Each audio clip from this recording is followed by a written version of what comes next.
DDG, Acting DDG for Africa, Ambassador Siokolo, and Crispin as the Program Director. Firstly, I will go to the various issues that we have once, where I had a working visit on the 1st of November to Luanda in Angola. We discussed preparations for the upcoming state visit by President Lorenzo of Angola. It was agreed during this visit that we should reaffirm the existing bilateral relations, which should be underpinned by strong economic partnerships between the two countries and other ways to elevate the existing very good fraternal political relations between Angola and South Africa to a more economic partnership and trade. This was on the 1st of November. During the state visit of President Lorenzo to South Africa, a business forum will also be organized during the visit with the participation of companies from both countries, focusing on sectors such as agriculture, agro-processing, mining, energy, transport, healthcare, tourism, and education. We also received a briefing on the ongoing mediation by Angola, what is called the Luanda process, on the situation in the Eastern DRC. And we were pleased with the progress, as you are aware, that there was a brokerage of ceasefire through that process, and now there is an ongoing engagement with regards to the other military activities that are happening from all the parties that are involved in the conflict. With regards to Mozambique, the Republic of South Africa, as a member state of the Southern African Development Community, formed an integral part of the SOEM to Mozambique to observe the recently held presidential, legislative, and provincial elections on the 9th of October 2024. The entire SOEM or observer mission was made up of 10 countries, totaling about 53 observers. The observer mission was led by Dr. Aman Abeid Karum, the former president of Zanzibar, who assumed the role of head of mission, appointed by HE Dr. Samia Suluhu Hassan, the president of the United Republic of Tanzania, in a capacity as the chairperson of the SADC organ on politics, defense, and security cooperation. A total number of 17,169,239 Mozambicans, including 333,839 registered to vote in the country and the diaspora, respectively. However, only 7,464,822 people turned up to vote, representing a voter turnout of 43%. At the end of the short-term observation mission, the former president of Zanzibar delivered a preliminary statement that covered observation of the pre-election process, voting day, and counting. It highlighted, amongst others, the late amendment to the electoral law having disadvantaged the voter education process. Nevertheless, the observer preliminary statement concluded that the SOEM observed that the preliminary election and the voting phases of the 2024 presidential, legislative, and provincial elections were professionally organized, conducted in an orderly, peaceful, and free atmosphere. The preliminary statement raised areas that required improvement following the Mozambican elections. The chairperson of the SADC organ Troika has called for calm and the respect for available procedures for the resolution of election disputes. When President Ramaphosa welcomed the announcement of the preliminary election results, he also reiterated the call for calm, restraint, and the rule of law in Mozambique. The principles and guidelines governing democratic elections of the SADC remain the viable set of norms to support the delivery of regular, free, fair, and credible elections in the SADC member states. On 6 November 2024, we had a telephone call with our Mozambican counterpart, Minister Veronica Makamu, and reflected on the current security situation in Mozambique following the recent general elections and the closure of the Lebombo border post. Mozambique is experiencing outbreaks of protests in the aftermath of the general elections. South Africa expresses concern at the outbreak of the incidents of post-electoral violence and regrets the loss of lives and destruction of property. We once again reiterate the call made by various leaders in Mozambique to the law enforcement agencies to speedily investigate these incidences and bring the perpetrators to justice.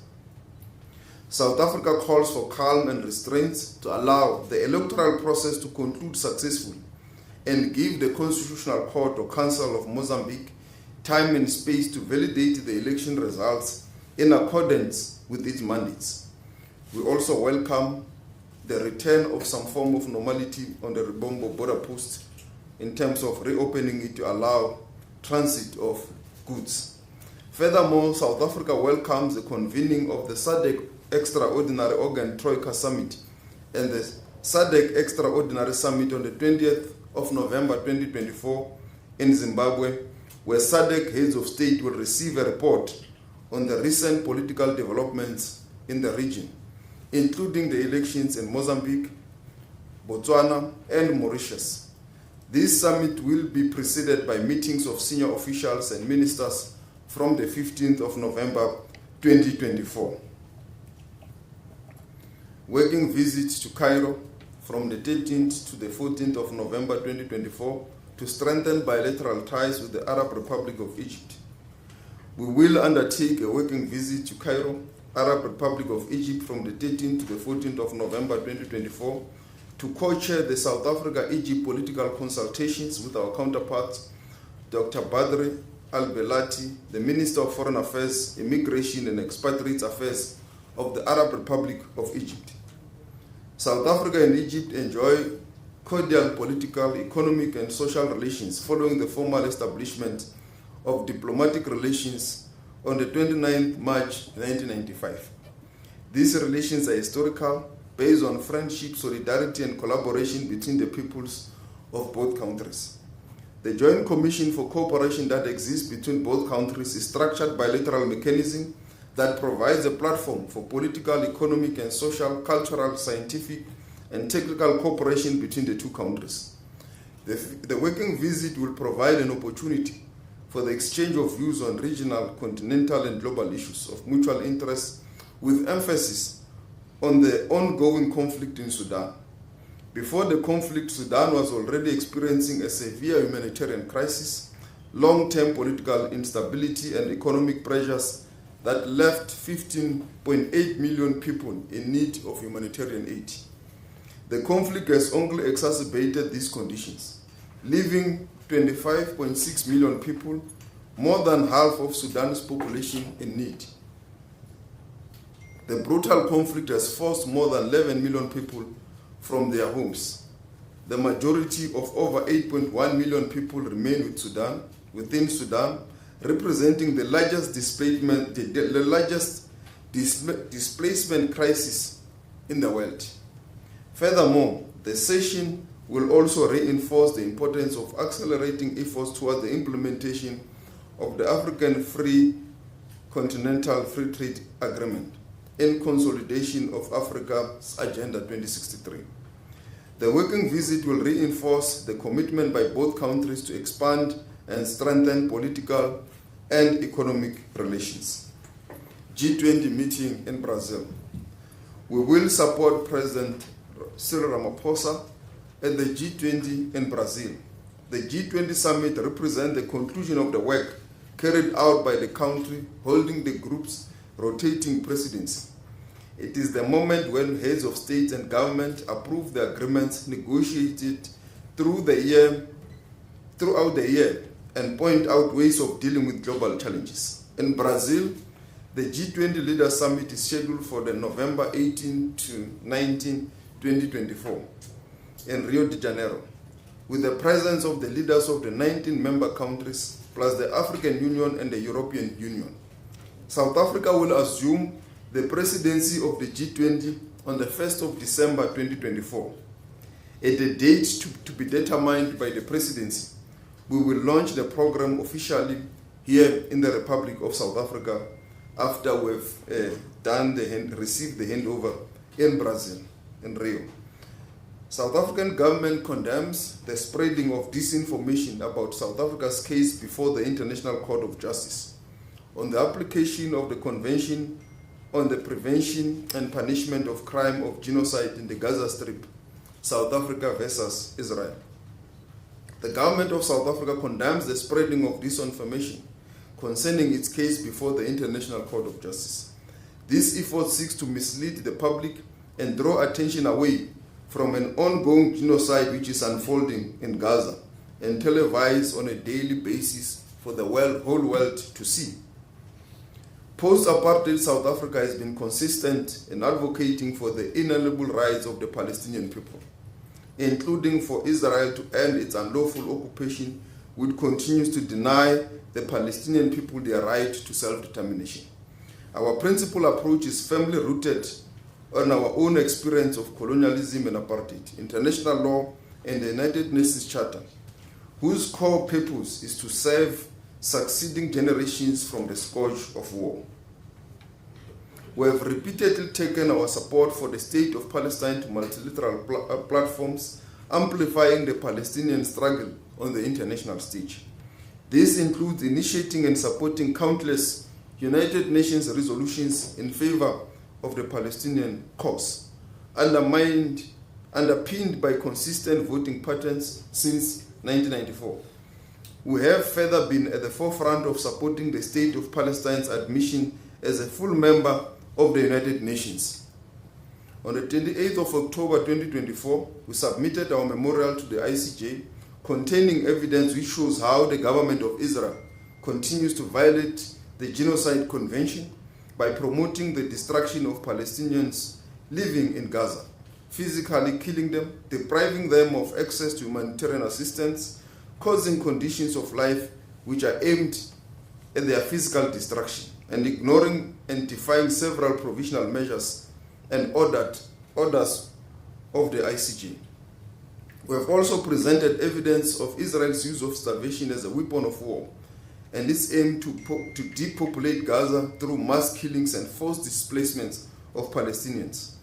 The evidence demonstrates unequivocally that Israel's genocidal act is a special intent to commit genocide in the Gaza Strip. Its failure to prevent genocide and incitement to genocide, and its failure to punish those inciting and committing acts of genocide. The prevention and punishment of the crime of genocide is a duty owed by all states, the prohibition of which is peremptory norm of international law. It is for this reason that the Genocide Convention enables a contracting party under Article 9 to invoke the ICJ's jurisdiction in respect of interpretation, application, or fulfillment of the Convention, including those relating to the responsibility of state for genocide or for any other acts enumerated on Article 3 of the Convention. The lamentable aspersions being cast on our case form part of a larger campaign to shield Israel from accountability, to dehumanize Palestinians, and to undermine a just case firmly rooted in international law. These latest efforts are merely an iteration of ongoing attempts to discredit and attack member states, UN bodies, personnel, reporters, international courts, and questionable individuals who long to see an end to the Israel genocidal campaign. We firmly reject these aspersions and confirm that our national fiscus is carrying the cost of this contentious case. And you can follow this through our parliamentary process where we account. We have been able to respond about the cost up to so far and who is paying. It is shocking that people can even make baseless allegations in public platforms.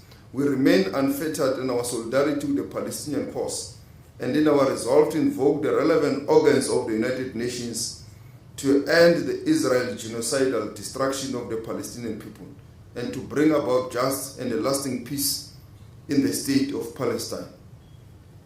We continue to monitor and engage with authorities in Equatorial Guinea with regards to the South Africans detained in that state, and diplomatic channels of communications remain open. We also want to confirm that indeed the President has appointed Mr. Ibrahim Rasool to be the Ambassador of South Africa in the United States of America.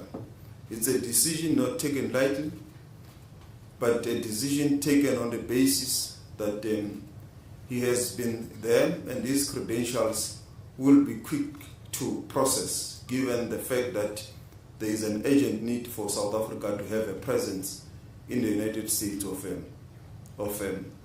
America. Thank you very much, Crispin. Thank you very much, Minister. Colleagues, we can now take a round of questions. All right, let's see. Lots of hands, lots of questions. Eeny, meeny, miny, mo. Let's start in the front. SABC, I see your hand. Followed by Business Day, ENCA. Sorry, colleague. You'll announce when you tell us your name. Yes, so let's do up to Nelly. So 5 questions. Then we'll do another round of questions. In that order, colleagues, you press the mic next to you. Please introduce yourself, and then we'll shoot your question. Thank you so much. Sophie Kwena from the SABC. Minister, the latest news from the United States of America, the Republicans have won both the houses, including the presidency. And there are issues that must be resolved in terms of the relationship between South Africa and the US. When you look at the Angola agreement, yes, President Biden had agreed that it should continue the same with PEPFAR. And you were beginning to be able to manage the relationship. With President-elect Trump now destined to occupy the White House in January, what's your view? And this appointment of Ambassador Rasool, the appointment, when it was made or proposal, did you take into consideration perhaps the relationship between the US and the United States of America? And then the other question on the continent, you spoke about Mozambique. Yesterday in the evening, the leader of the party that's likely to occupy the official opposition bench, Mondlane, announced that there should be a 4th phase of protest, and it will be even more impactful and challenging compared to the first one in terms of closing of borders and all of that. Are you looking at this issue, and what are you doing as a country behind the scenes? Because that very same party, when I spoke to one leader yesterday, he said they still have hope that President Ramaphosa can help in finding a solution, even though he's not the chair of the Troika or the Assembly of SADC. And finally, Botswana, your reaction, because there are issues there also in relation with some products that are supposed to go to Botswana and that ban. Thank you so much. Thank you. Business Day. Good morning. My name is Tando Mayeko from the Business Day. Minister, we understand that the DTIC and DIRCO are in the process of drafting a discussion paper to be presented to Cabinet on South Africa's overarching economic diplomatic strategy, which will detail merging economics and diplomacy into one. Could you just kindly give us more details into that? When does DIRCO and the DTIC plan to present this paper to Cabinet? And yeah, thanks.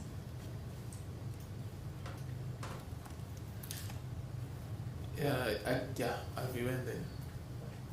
Thank you, Amir from ENCA. Minister, just on the G20 summit and South Africa taking over the presidency, maybe just your focus while South Africa assumes the presidency of the G20 itself. And in Mozambique, you mentioned that South Africa was part of the observer mission there. What was your observation of the elections and the outcomes there? Thank you. Thank you. Cindy Mpafra from Checkpoint on ENCA. Mr. Minister, what lessons has South Africa learned from how we dealt with the disputed elections in the case in point of Zimbabwe that will not repeat when dealing with the situation currently happening in Mozambique? With following up, question is, if the situation in Mozambique deteriorates further, exacerbating the economic hardships for ordinary people like what happened in Zimbabwe, how better or best prepared is South Africa today to potentially deal with the influx of Mozambicans coming in droves seeking a place of refuge and fortune in South Africa? Yes, my brother. Thank you, Minister. Alex Shira from International Affairs Journal. In your speech, you mentioned activity of South Africa in the International Court of Justice. But does South Africa continue to discuss or to work on Palestinian situation with the International Criminal Court? Because there was not a lot of information about that for a half of a year or something like that. Thank you.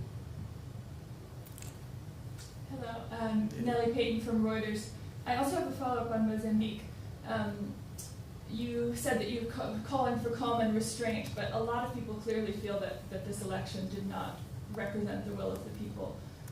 Other observers have said it was not free and fair. Do you think that suppressing these protests is the correct approach, and what kind of response will you be advocating for at the SADC summit?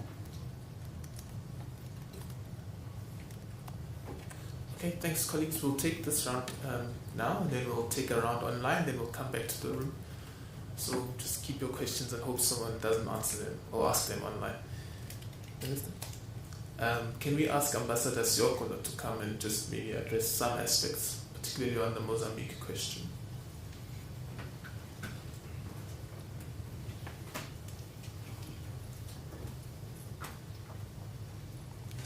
Thank you, Crispin. Thank you, Minister, and good morning, colleagues from the media. The question was asked to the Minister on the ongoing post-protest violence, post-election violence in Mozambique, and also that the fourth phase of the protest has been announced. South Africa has made a call to all the leaders in Mozambique to give the Elections Commission of Mozambique or the electoral process time to complete. In particular, as you are aware, that the Constitutional Council or Constitutional Court of Mozambique is yet to announce its verdict on the protests or complaints received on the elections. And our call as South Africa is that give the Constitutional Court of Mozambique time and space to complete the electoral process. And the Minister and the President have made a call to Mozambicans to utilize established legal processes to ventilate their concerns. Similarly, South Africa has also called on Mozambicans to act with restraint, save their property and life from damage. And so that's a response insofar as what is going on in Mozambique. Minister has alluded to the upcoming meetings of SADC, particularly this extraordinary summit of the Troika or the organ, as well as the summit on the 20th. The SADC will reflect on the political developments recently in the region, which include elections in Mozambique. So that was the question with regards to Mozambique. There was also a question as to I think the last question regarding concerns around the fairness or otherwise of the elections. Here on the African continent, there are two important election observation missions. It's the SADC Election Observation Mission and the AU Election Observer Mission. Of course, there are other international missions who attended. These two in particular, SADC and AU, made an observation that in the main, the elections were conducted in a calm and professional manner. That is up to the end of the electoral process.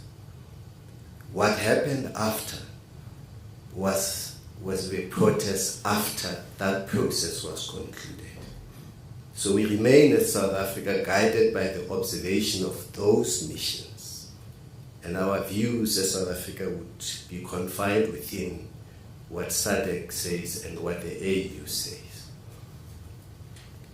Botswana, the president has congratulated the president of Botswana and actually commended the people of Botswana for the peaceful manner in which the elections were conducted. The SADC released its observation mission insofar as how these elections were conducted. South Africa is looking forward to continuing strengthening the good relations which exist between Botswana and South Africa, including attending to any other matter, bilateral matter, which were continued. For the record, we have a binational commission established between Botswana and South Africa, and Botswana is scheduled to host the next session of that binational commission. We discuss issues of bilateral relations between the two countries in the context of that binational commission, which would hopefully be held next year.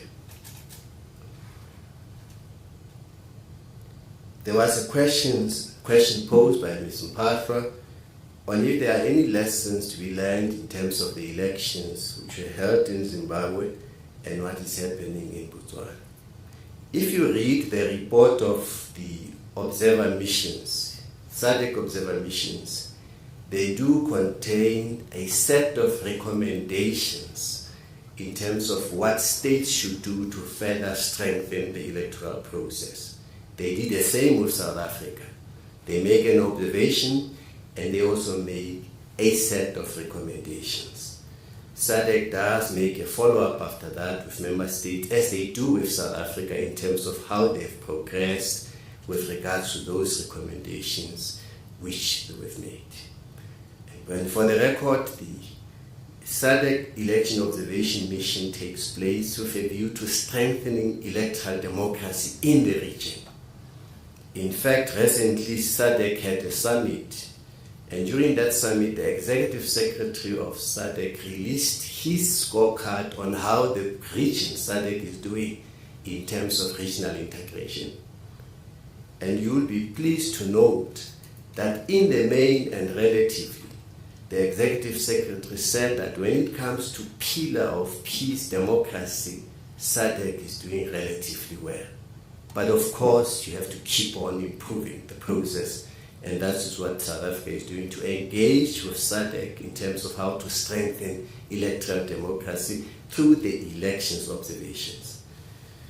SADC does have within it a mediation reference group and the panel of the wise. And those are two institutions within SADC which remain ready when called upon by SADC member states to play an active role in this regard. These are the questions, Minister, I thought I should respond to. Yeah, thank you, Ambassador Siopolo, for providing your expertise to the public. And we are hoping to continue to do so, get the relevant expertise in the department to provide this information as and when the need arises. Well, on the questions from Sophie on whether what does the outcomes means, including the appointment of the ambassador in the US.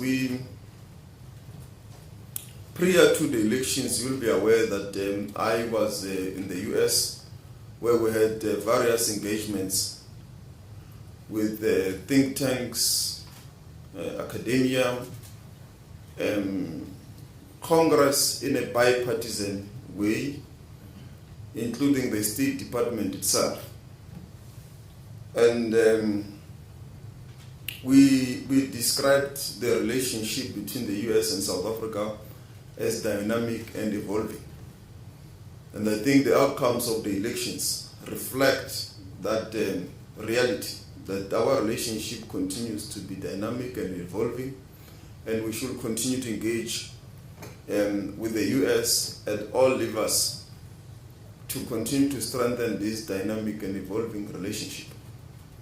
And one of the key issues that came out and that is important for the US is that there are various levels of decision making, and one of them includes Congress, where the AGOA engagements are currently unfolding, and it will unfold again next year with a review process. And as we left there, we left with a distinct impression that we have clarified ourselves with the members of Congress in a bipartisan manner, both Republicans and Democrats, on our positions, and an understanding on both sides that the relationship is mutually beneficial.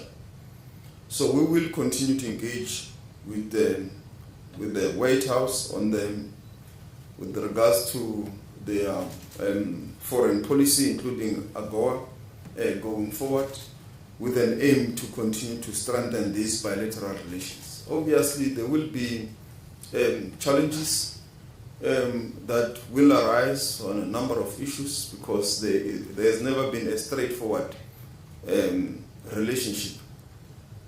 But we think that the challenges we will be able to confront, engage, and find a mutual beneficial solution between the two countries as we move forward, particularly on issues of trade, AGOA, PEPFAR, and other mutual beneficial programs. And we have also considered this aspect, indeed, when we started the process of appointing the ambassador. The president had to appoint someone who will be able to handle the situation also in a bipartisan manner, whether it's Republicans, whether it's Democrats, and also to engage with the various think tanks in the US and the other important platforms that influence US foreign policy.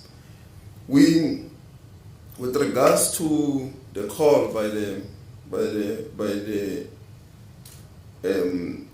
leader of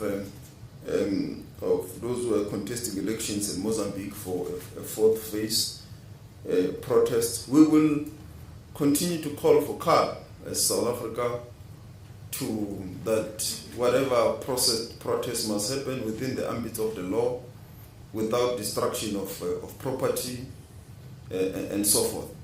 And we do the same with regards to law enforcement, even in Mozambique, which the outgoing president and the president-elect have also called that there must be restraint in also handling of the protest. So we will be in line with that and await the outcomes of the Constitutional Council of Mozambique, which we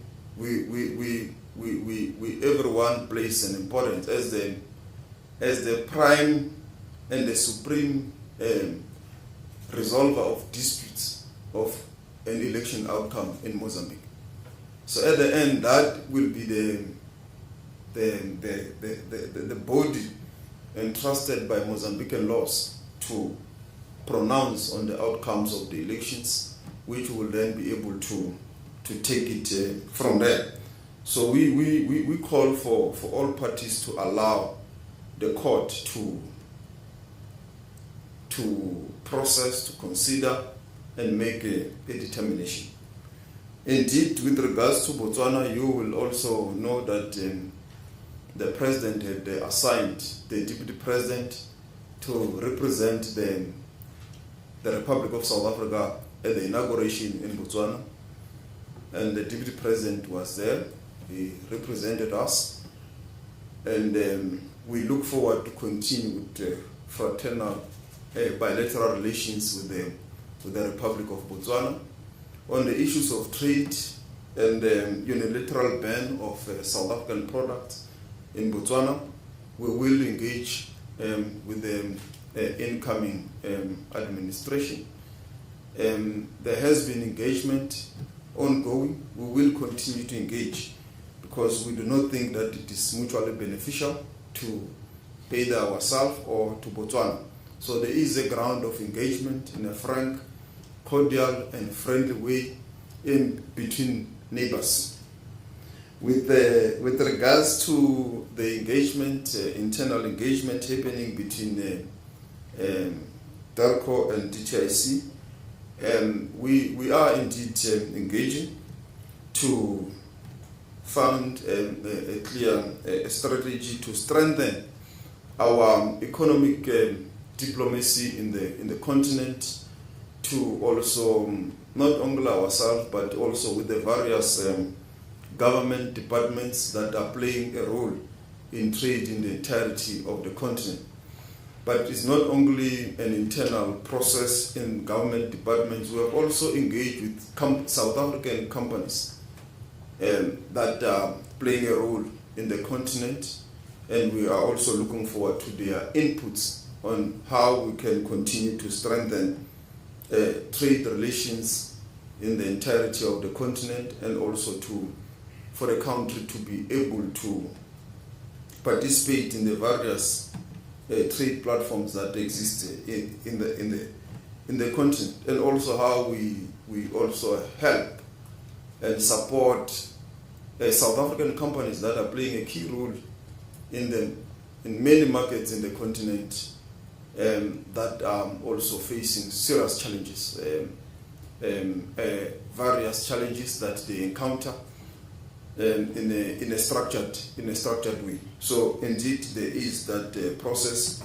We are not yet in a position to say by when will this be concluded, but once it's concluded, we will make a public announcement. I think on the issues of the lessons learned and so forth, Ambassador Siokolo has answered with regards to the SADC observer missions. The ICC, you say nothing has been said in the last 6 months.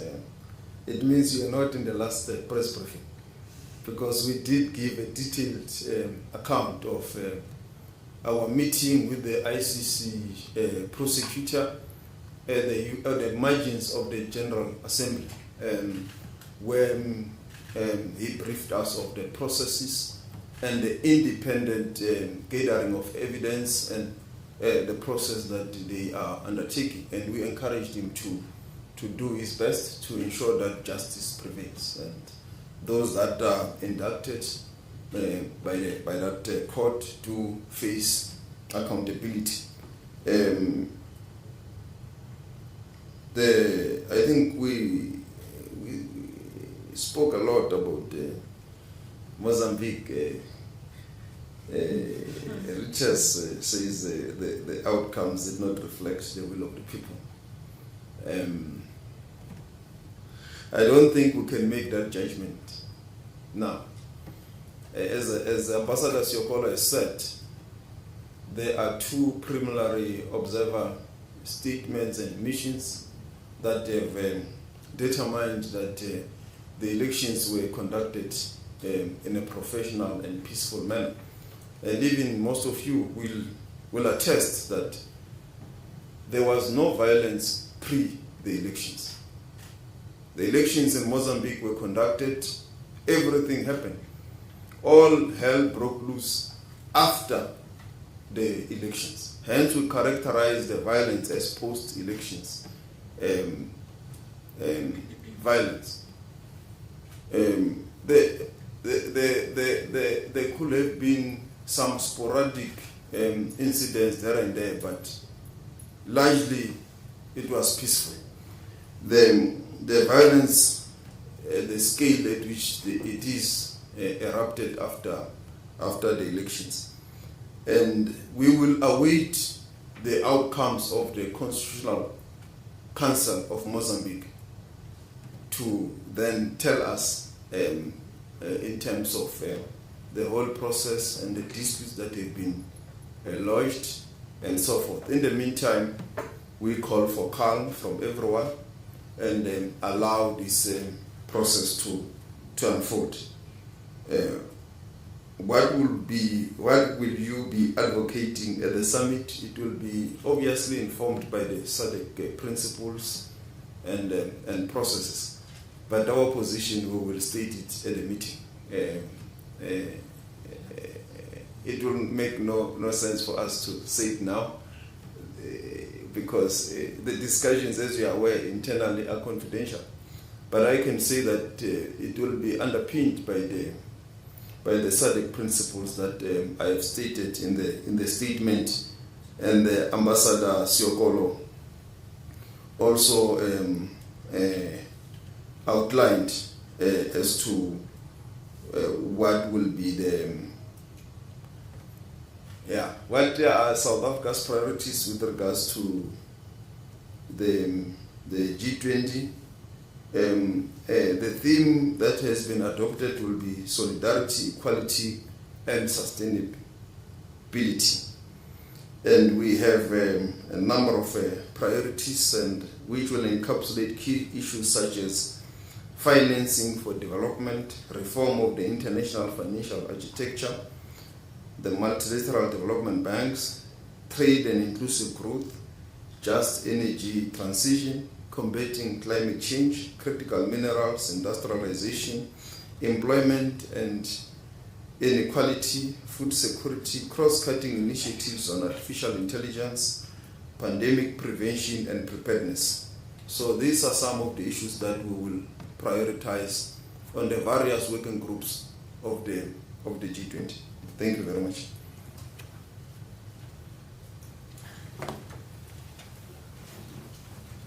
Okay, thank you very much, Minister. We'll now take questions that have been sent to us online. I think some of them have been responded to already, so we will not dwell much into them, particularly those that pertain to Mozambique. And some we can quickly just dispense of whilst here. The first question is from Peter Fabricas from the Daily Maverick.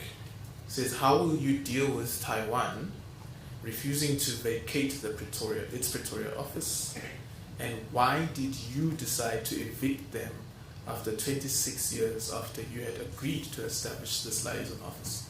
So two things, we can respond to this very quickly.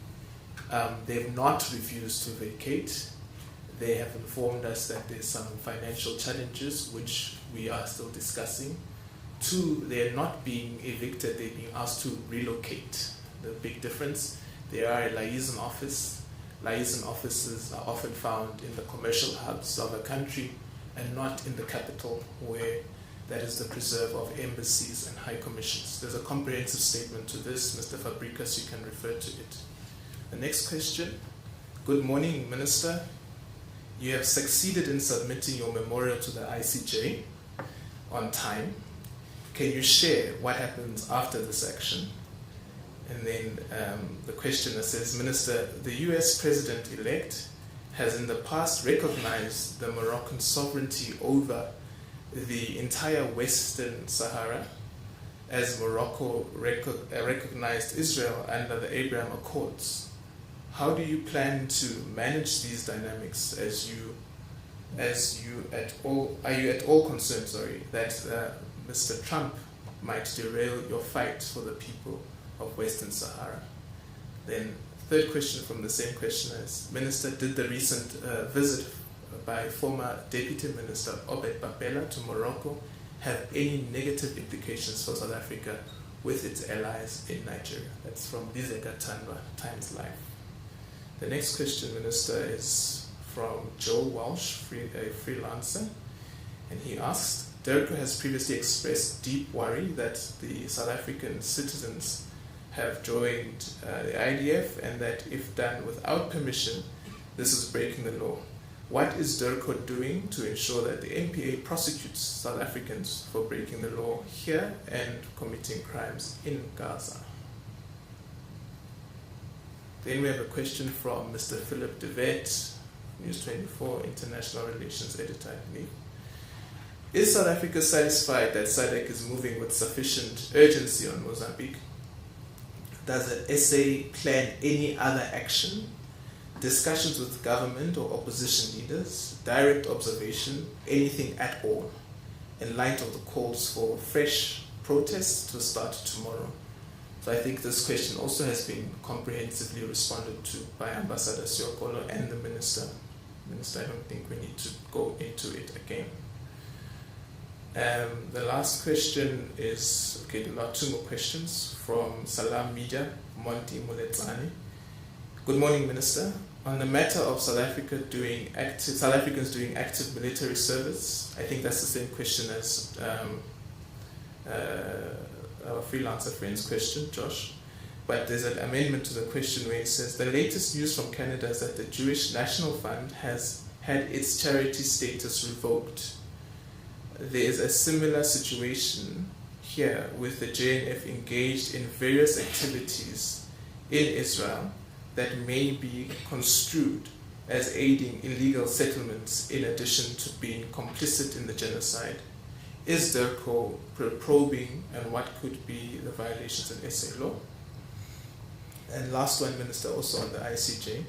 Minister, how do you respond to critics who point to SA's supply of coal to Israel as being in conflict with the legal challenges mounted in the ICJ? And I think also this is a question, Minister, we've responded to on previous occasions, where we have said that in terms of the Foreign Military Assistance Act, it is illegal for any institution to aid a crime of war or war in any sense. So through the National Conventions Armed Committee, which the Minister sits on, any type of trade which would aid war would have to go through that committee. And as I understand it, Minister, this is something that you would deal with in that committee. But over to you, Minister, for further responses to some of the questions.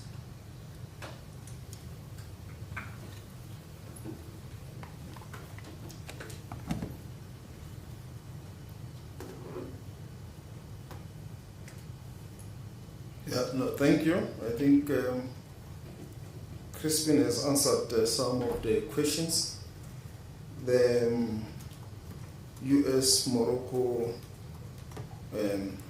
position, as I've said earlier on, that our relationship remains dynamic and evolving, and we will continue to engage the US on our positions, for them to get it from our context and also for us to understand where they come from in a mutual, respectful way. And our campaign on Western Sahara is well documented, it's well known, and the position of the sovereignty for the Sahrawi people will remain firm. It's also in line with the UN resolutions. And we continue to liaise with the UN Special Envoy with regards to this matter.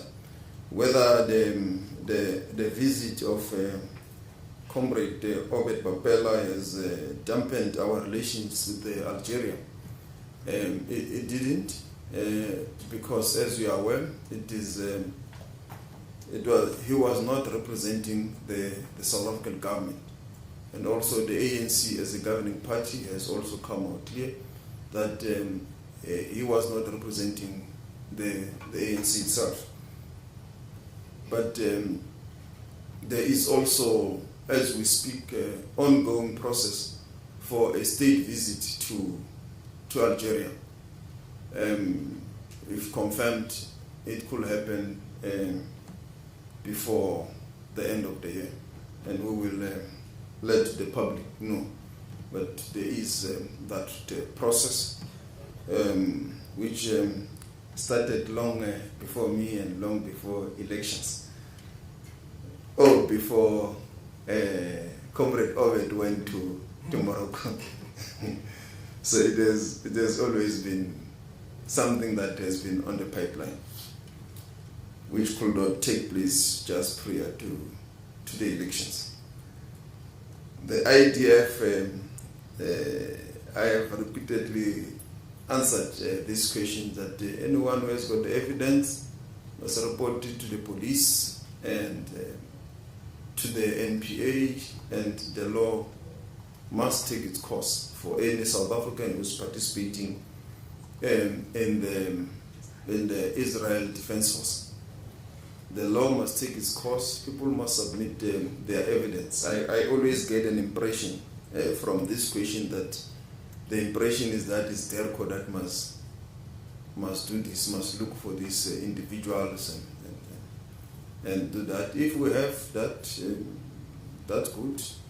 We can refer to the relevant law enforcement agencies. But the individuals who have identified, they've seen it, they've got evidence, by law and right in this country, they can open a case against that individual at the nearest police station and also engage with the relevant authorities of the NPA to prosecute whoever is partaking in the activities of the IDF. The question on the Jewish National Fund, I did not understand properly. I think maybe, Crispin, we can get it in writing so that we can process it. I struggle to really understand what was the question. I think those are the questions that we had not yet answered. Thank you. Okay, colleagues, I think this will be the last round. Okay, let's start from my left to right. Hilary Joffe.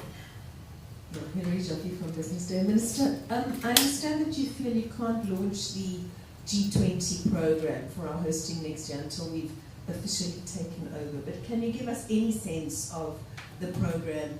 How many events, give or take, are you expecting? Where are the big events? Which are the big events, and where are they going to be, and when? The Prime Minister Summit, the Leaders Summit, the Finance Ministers, various summits. But also, Minister, I understand that you have asked the private sector, including the banks, for support. I don't know if it's direct financial support or it's the offer of venues. So I was wondering, how much are you expecting the private sector to sort of come in and help with, be it venues, be it financial support, be it logistical support?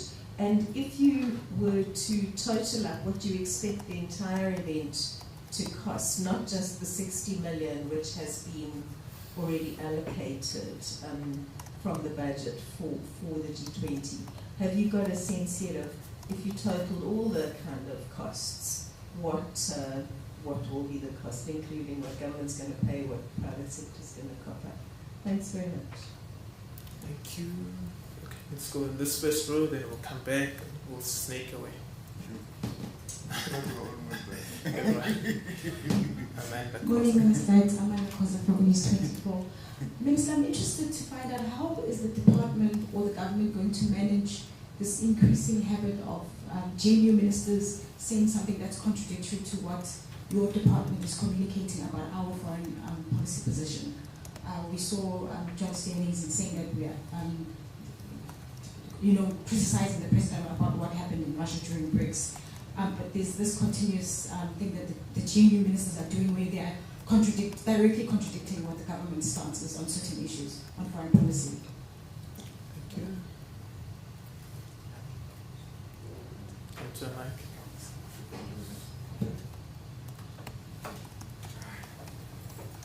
So my name is Valentin Hugues from the French radio. I have some questions about Sudan. You recently stated that South Africa will work closely with the UN to resolve the conflict. What are South Africa's engagements about that today? Can we have details? For example, about what is happening in the Al Jazeera region, UN is calling for the protection of civilians. Will South Africa get involved? What will be the role of South Africa, for example, for the protection of civilians called by the UN? Al Jazeera region. Jazeera, sorry. Jazeera. Yeah, sorry. Thank you. Thank you. Let me just check how many questions we have so far. Okay. SABC. Hi, good day, Minister. Kylie Sekumali here from SABC. I just want to know, Minister, with the G20 coming to South Africa, what do you hope will be the legacy of the country, especially because in the context of the developing countries or the global south, South Africa will be the last and then the US will take over. Then it's going to be some time before we see this coming to this side. So what do you hope will be South Africa's legacy? Maybe just going back to the question around Mozambique, Minister, we saw those horrific disruptions between Lamola and Mozambique, between that particular corridor, looking at the disruption around the supply chain. So if this stalemate continues, surely we're going to have a lot of this. How concerned are we as South Africa with the spillover effect, especially given the issue of continental free trade area? We're trying to promote trade or intra-African trade. Thank you so much. Sorry, before you take it, sorry. Yes, sorry. Charlie Marshall from Customs Agency. Minister, last week it was in Sochi, the ministerial meeting, Russia-Africa. If South African delegation satisfied of discussions and negotiations outcome of this meeting, and how you assess the cooperation with Russia? Do you see the areas on your view, should be strengthened in this cooperation? Government as representing Turkish. Sorry, there's just a bit of an echo. The technical team, can we just get it right, please? We won't proceed until it's fixed, colleagues. Let's get it right. Can I ask now? Yeah, I don't know if anyone else can hear this sound.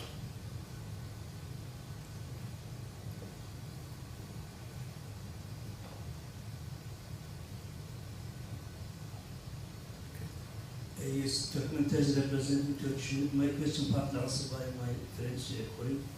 So yesterday there was a press conference at Sudanese ambassador, and the deputy ambassador is said there's no ongoing official negotiation, and they are seeking more help from UAE or Saudi Arabia, because the UAE supporting Hemedi rapid forces and Saudi supporting Al Burhan. So Sudan not necessarily see themselves as an African country, they see more themselves as Arab country. So the problem is huge. So African Union interfered before in Gabon and Niger coup, they have zero tolerance for coup, and these two generals are actually coup protos. So are you going to discuss this issue? You're going to Egypt, yes, but are you going to discuss Sudan issue in the African Union? Thank you. Okay. Can we take that round of questions, then we'll come back, because I think they're all piling up on this, so we'll come back for the other round.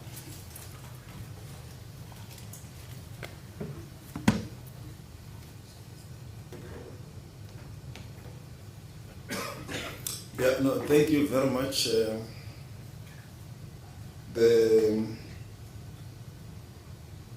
The first question with regards to the G20, where all the meetings will be held, and how many meetings are we looking at? It's a lot of meetings that will be taking place. I think about 230 or so. Others will be virtually.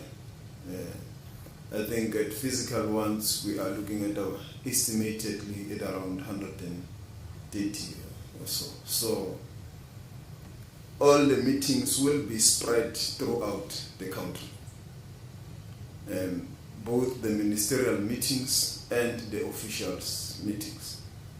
and this will also be informed by the type, the numbers, and the type of venue needed. And we have, working with South Africa Tourism, have already issued the guidelines to the various departments in terms of the type of venues they can choose anywhere in the country. And our intention is very clear in that regard, that we should showcase the best of South Africa in these venues, firstly in terms of tourism, but also in terms of the issues that may be discussed. As an example, issues related to just transition. It may be ideal to bring the venue in an area where just transition can be showcased, there can be discussion. You can see the coal-fired power station or renewable energy, something like that. So there is clear guidelines to the departments that they will follow to choose the venues. And I can confirm that the venues will be spread throughout the country. All provinces, and there could be other provinces that may not be able to host, for example, a ministerial meeting because of the number of delegates and people. But we have emphasized that if that is the case, the province can host some of the officials' meeting that may be lesser in terms of number. And the requirements in terms of the guidelines will also be in line with that. We will also, the Leaders Summit will be in Gauteng, in Johannesburg. That is the one that is already decided because of the key consideration has been the aviation space, the airports that the province of Gauteng has. There is a number of airports, as we are aware, here, starting from Lanseria or Artambo, Vanderboom, Waterkloof, Grand Central. So there is a number, there is a variety which will make it practically workable for the number of heads of states that we are expecting to come into the country, and while our commercial airports continues to function. We with regards to the sponsorship and partnership, indeed there is a budget that the government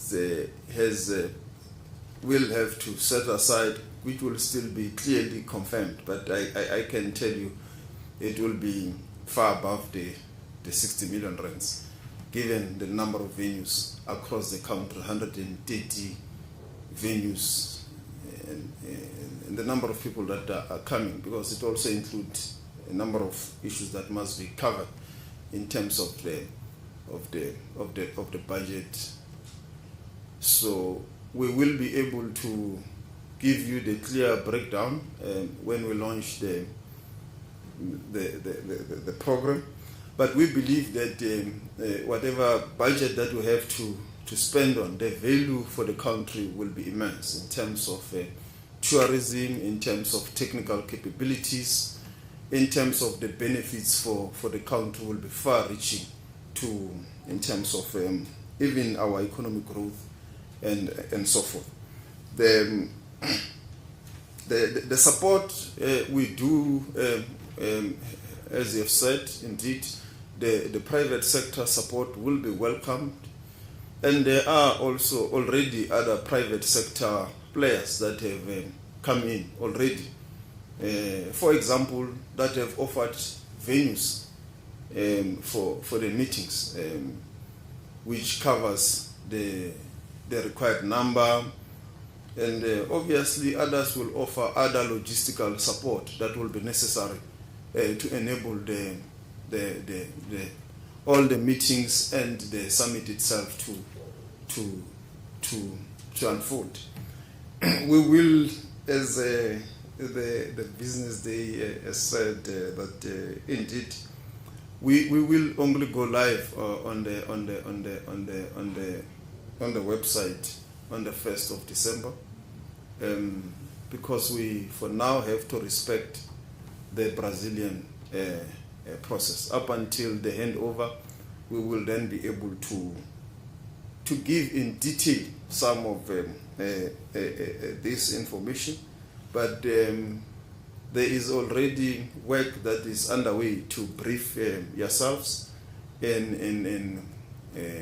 on all those issues, but so that you are aware of all of them, and at the right time we will publicly provide the information. We are just respecting the Brazilian process. But I can assure South Africans that we are ready. The IMC has been sitting in earnest and in preparations, and once everything has been concluded, we will allow the process to unfold. With regards to GNU ministers that are contradictory on foreign policy, the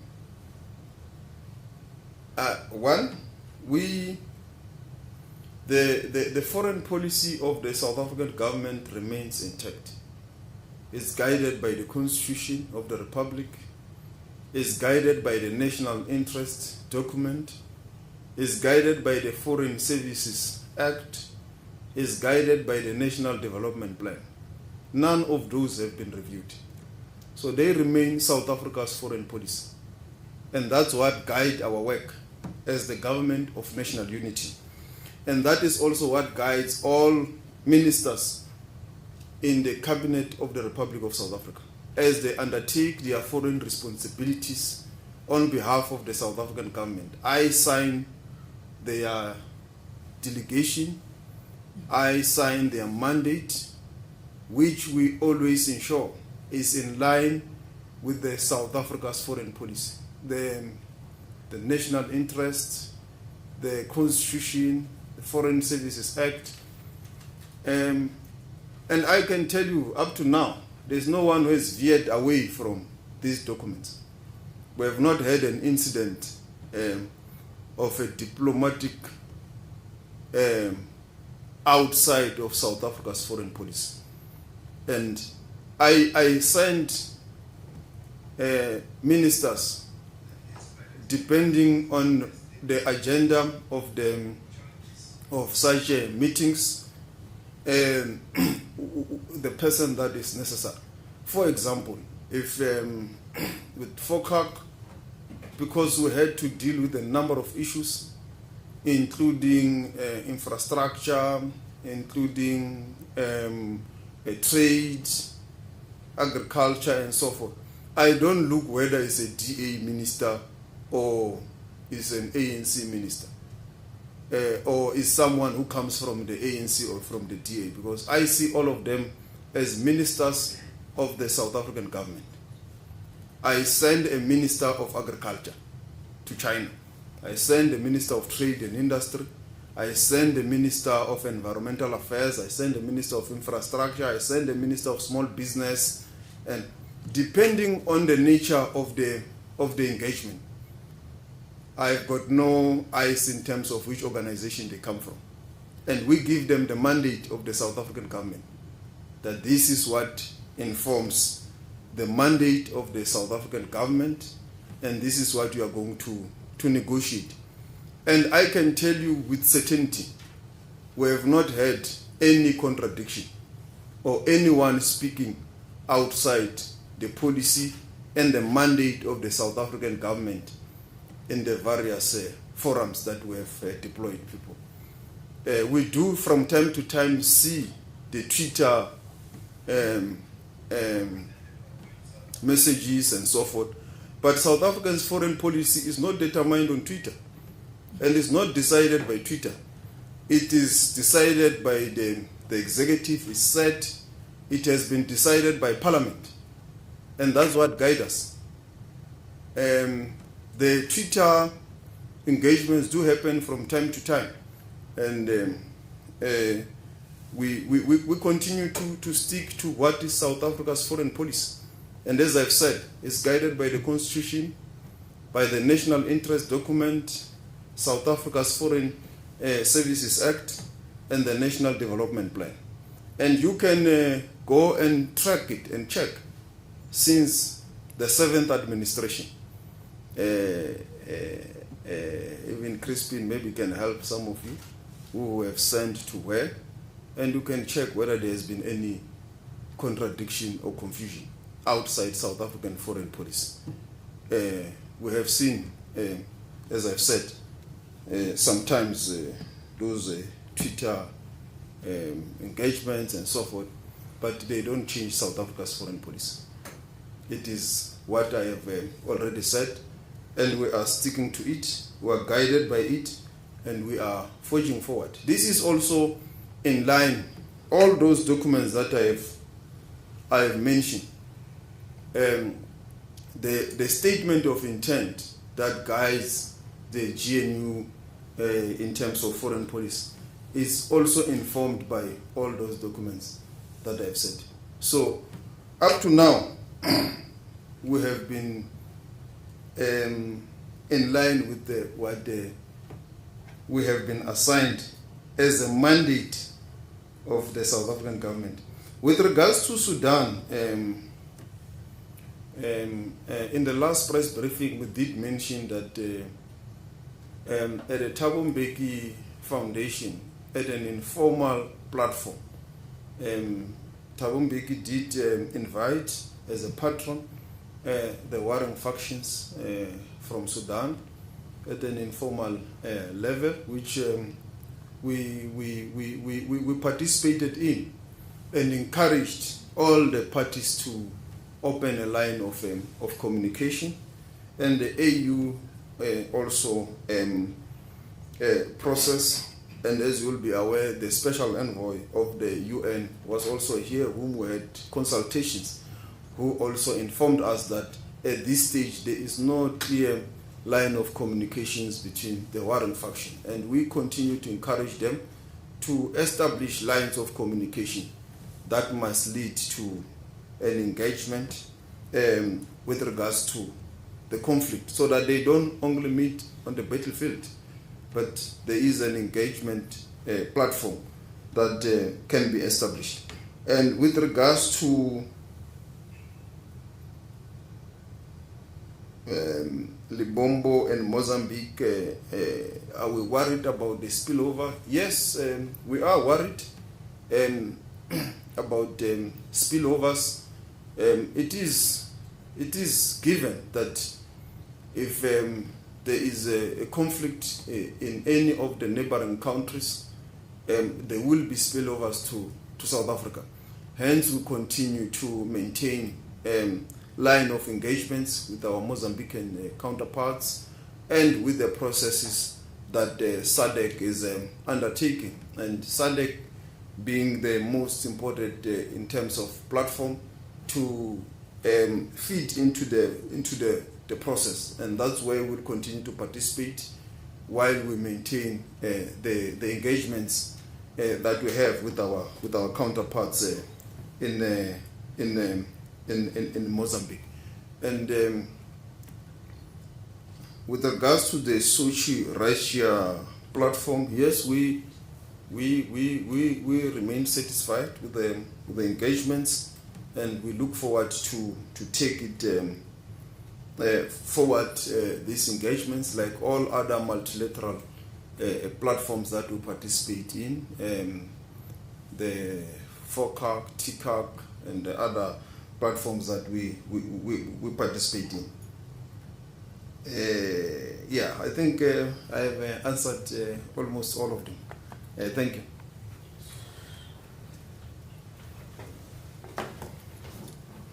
Okay, let's see. Let's start here, and then Russia Today, and then we'll end with you. Okay, we'll end with you at the front. It's Corinda from Kaya News. It's fine. You can go ahead. It's Corinda from Kaya News. Just continuing with your last response about the concern regarding spillover in Mozambique. Just what's the department's advisory, if any, to people who want to travel across the border come December, which is very common? Thank you. Yes, ma'am. Minister.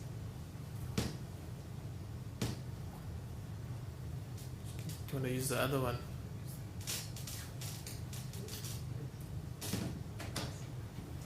Minister, over the past few days, we saw Turkish President calling for support for South Africa's case at the ICJ against Israel, and that came a day after Prime Minister Netanyahu confirmed that his country was behind the pager bombings that took place in Lebanon in September.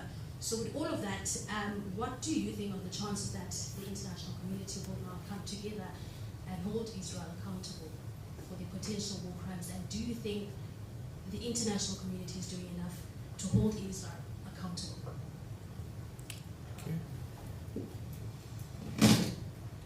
Faraz Patel from Bilal TV. Minister, I want to talk on that memorial.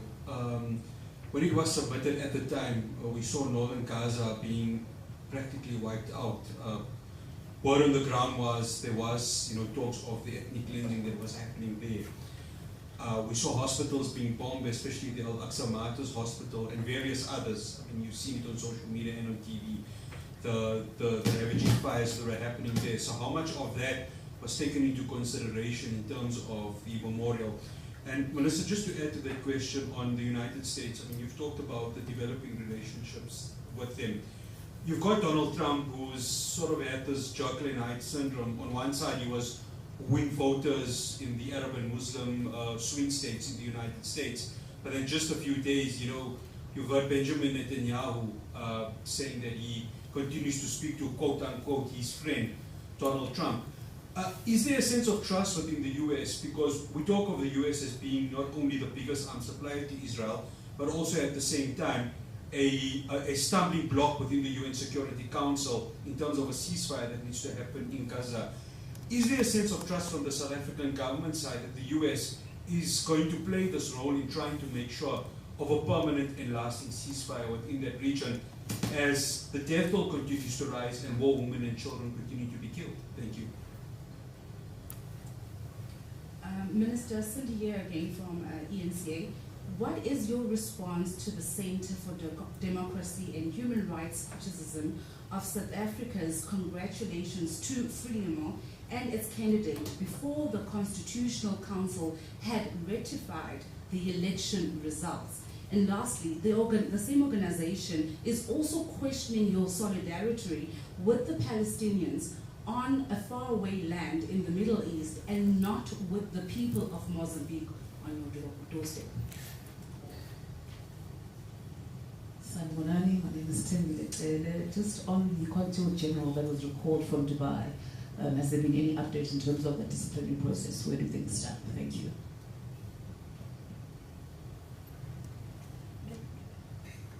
Minister, on Mozambique, when I spoke to the mayor of one city in Mozambique, who is part of the leadership of the current party that's likely to occupy the opposition benches should this matter be finalized. He says, in the region, as you look to this SADC meeting in Zimbabwe, they've lost faith and hope and trust in the regional organization because of how it has handled stories around elections. But there's hope because of the new leaders, particularly those coming from the opposition. But above all, much as the ANC is a friend to Frelimo and the president is the president of the ANC, they have trust in President Ramaphosa and the former president of the ANC, Mbeki, at that meeting or workshop on foreign policy of the party.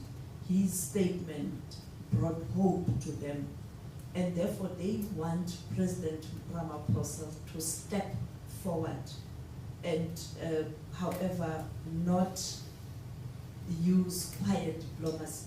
Is the president behind the scenes engaging the stakeholders in Mozambique. Will he be available to talk to stakeholders now that the opposition has confidence in him? Did you have your hand up? No, I'm fine. Okay. Minister, maybe let's just quickly clear 2-3 issues. Quiet diplomacy. Minister Lamola has literally just said he's spoken to his counterpart. There are engagements. On preliminary results, that's exactly what they were. Minister Lamola has also said we welcome the preliminary results based on SADC reports and so on. So, I think if we are not going to welcome a free and fair process as announced by SADC, then we might as well throw SADC away. And that's not what we would intend to do. Of course, also our foreign policy is very clearly based on the institutions in the region that conduct this work. I think, and then on the December issue, I think that's a crystal ball type of question. Let's allow the SADC process to conclude itself, and then we will be able to guide and understand truly what's happening in Mozambique. Minister, over to you. Yeah, on the advisory across the border, we continue to assess the situation, and based on the continuous assessment, we will provide regular updates to South Africans in terms of traveling across the border.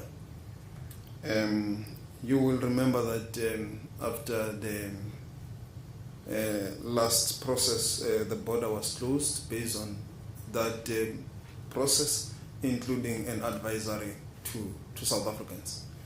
We will continue to assess the situation and do so. What we can say is that South Africans should continue to be on the lookout of the advisory before traveling to Mozambique.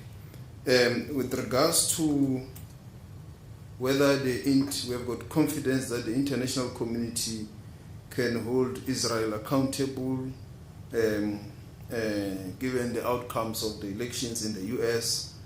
Yes, we still believe that the international community will be able to hold Israel accountable, particularly the leaders that are responsible. It is not a matter of if, it's a matter of when. No one can escape the long arm of the law. And this is international law. It may take years. It is in its nature. But accountability will definitely happen.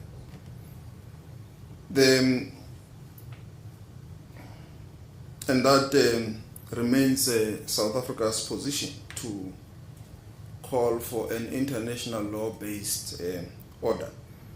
The congratulations to Frelimo. I believe that all of you who have covered elections know when congratulatory messages are issued. It's not something unique or unusual that South Africa has done with the outcomes of the Mozambican elections. Immediately, the countries decide. Immediately after the preliminary results, the preliminary outcomes of the AU and SADC, you decide whether you want to issue. But that is a norm. It is usually how it is done. So we have not gotten out of the norm or out of our way to protect our friends from Frelimo, as it is being insinuated. No, we haven't. We have just sticked to the process. And we can't not do what is the norm, what is established practice, because we will be seen to be protecting our friends. We have got a responsibility to govern this country and also to exercise our foreign relations. And that is what we're doing. So we have congratulated indeed, based on the, as Ambassador Siokolo, he has went to town to explain the process of the SADC preliminary process observer mission, the AU observer mission, And this, for us, is not the ANC protecting Frelimo. It's SADC observer mission. It's also the AU observer mission. And it's the South African government, based on this assessment, objectively, that we congratulated the people of Mozambique. I'm surprised that you don't juxtapose this with the United States of America. When the President of the Republic of South Africa issued the congratulatory message to President Trump on Twitter, they were still counting in the US. This one, in fact, is worse. There was a preliminary observer statement, mission and all that. In the US, they were still counting. The preliminary result, it became clear. Because it was clear, and everyone, and including our own internal processes that we undertook, including the observers, it was clear that indeed Mr. Trump will be the President of the United States of America. Why is that not questioned? Because I thought that would be the question. But you are hell-bent on Mozambique because you want to show the prejudice from the South African government. You also want to insinuate that it's because it's the ANC. Is it the ANC in the United States of America? Are we protecting Trump? We have demonstrated that we are guided by the SADC observer processes. We have done the same in Botswana. If you also wanted to accuse us. In Botswana, it's the ruling party. When it becomes clear, preliminary observer missions, it was clear that the oppositions are winning. President Ramaphosa congratulated the people of Botswana. We did not end there. We also sent the Deputy President of the Republic to represent President Ramaphosa at the inauguration. And if the President was available, he would have attended himself. But you will remember that the dates of the inauguration were set last week, and they were sent for Friday on the 8th. And the President had an imbizo in Etiwi. So it was practically impossible for him to attend. So are we also protecting in Botswana? Why is this question only related to Mozambique? We also don't want to insinuate that there is a regime change agenda. But we just want to say we are focusing on the objective assessment of a preliminary results. We are focusing on all those statements, and we will await the outcome of the Constitutional Court, the Constitutional Council of the Republic of Mozambique. With regards to whether we will mediate in Mozambique, we believe we are looking at the matter objectively, and we are open to engage with any party in Mozambique to find a long-lasting solution. And we believe that the relationship between the ANC and Frelimo can stand in a way to find a long-lasting solution for the people of Mozambique. Same as the people of Botswana have found ways to find their own government. So if we are called upon by either the parties or by SADC itself, we will consider the matter positively to help the process. But still we are doing it, we're engaging, we continue to monitor the situation because all our neighbors are important, and Mozambique is also an important neighbor of South Africa given the number of historical relations and the trade relations between the two countries. We will want to see peace, stability, and economic prosperity that must happen in the Republic of Mozambique. So at this stage, we are going to await the outcome of the Constitutional Council in the Republic of Mozambique. We will participate in the SADC processes and will continue to monitor and to engage with the relevant stakeholders in Mozambique to find long-lasting solution and peace. And I think that also answers the question related to the criticism of faraway land by the Palestinian people. You know, in all the countries I have been, one of the head of, is it Oxfam, in the US, he's of Indian origin. He narrated a story that how, when he was still young, the people of India made micro contributions of maybe equivalent to R1 for the liberation struggle in South Africa. They did not even know where is South Africa on the map, how far it is and all that, but they contributed.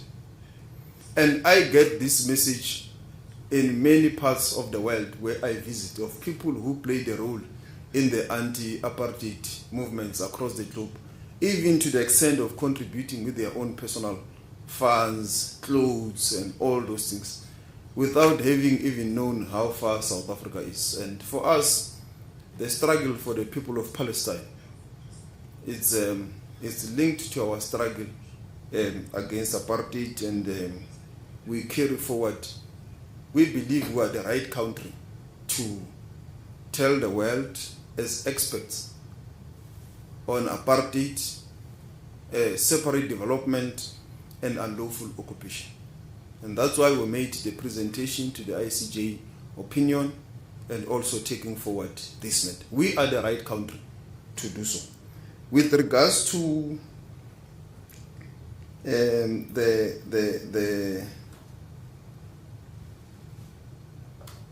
yeah, I think those were the questions, Crispin.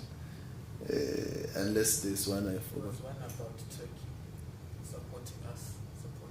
Oh yes, the Turkey support for the ICJ. We really welcome that support by TIC and also by all the countries that they've joined the court process, and also by all people of the world who are also showing it in protest, in support of the case, but also in support of the people of Palestine, self-determination in line with the UN resolution for a two-state solution. With regards to our consulate, we are still awaiting the report of the process, and when that is concluded, we'll be able to announce to the public. Thank you.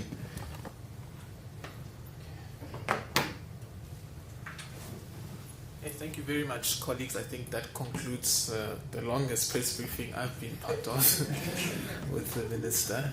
Thank you very much for your kind attention and your questions, and we look forward to meeting soon, more frequently, on this platform. Thank you very much.